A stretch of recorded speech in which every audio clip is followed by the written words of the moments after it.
Good morning from Lava. আর আমরা এখন সকালে ঘুম থেকে উঠে পড়েছি। কালকে আমাদের এখানে পৌঁছতে প্রায় সন্ধে হয়ে গেছিলো, কারণ শিলিগুড়ি থেকে আসতে অনেকটা সময় লেগে গেছে। ম্যাপে দেখায় 1.5 ঘন্টা, কিন্তু আমাদের লেগে গেছিলো 2.5 ঘন্টা। আবার বৃষ্টির জন্য মাঝ রাস্তায় দাঁড়িয়ে পড়েছিলাম। তো এই হচ্ছে হোটেল থেকে বাইরের ভিউ।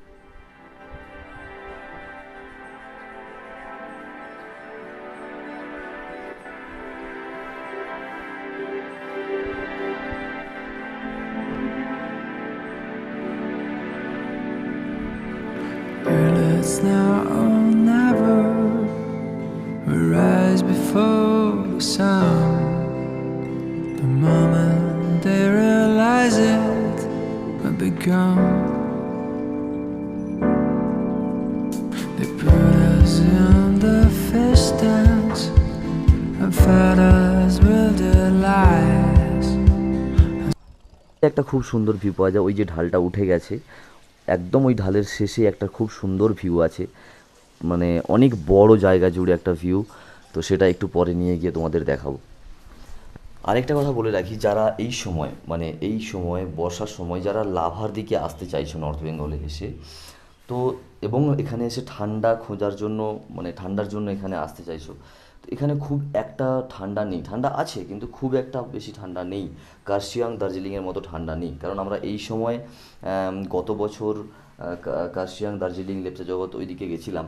তো যে পরিমাণ ঠান্ডা আমরা ফিল করেছিলাম, সেই পরিমাণ ঠান্ডা এখানে নেই। এর কারণটা হচ্ছে মাউন্ট এভারেস্ট, মানে যেগুলো ওই মানে ঠান্ডার পর্বত আর কি, ঠান্ডার পাহাড় যেগুলো, মানে বরফের পাহাড় যেগুলো, ওই বরফের পাহাড় থেকে এই দিককার ডিস্টেন্সটা একটু বেশি, তাই উচ্চতা বেশি। দার্জিলিং এবং কার্শিয়াংয়ের থেকে উচ্চতা বেশি হওয়া সত্ত্বেও এইদিকে ঠান্ডা বেশি নেই। কারণ দার্জিলিংয়ের হাইটের থেকে, মানে এটার হাইট হচ্ছে, লাভার হাইট হচ্ছে 7,200 ফিট, আর ঋষভের হাইট হচ্ছে 8,000 ফিট।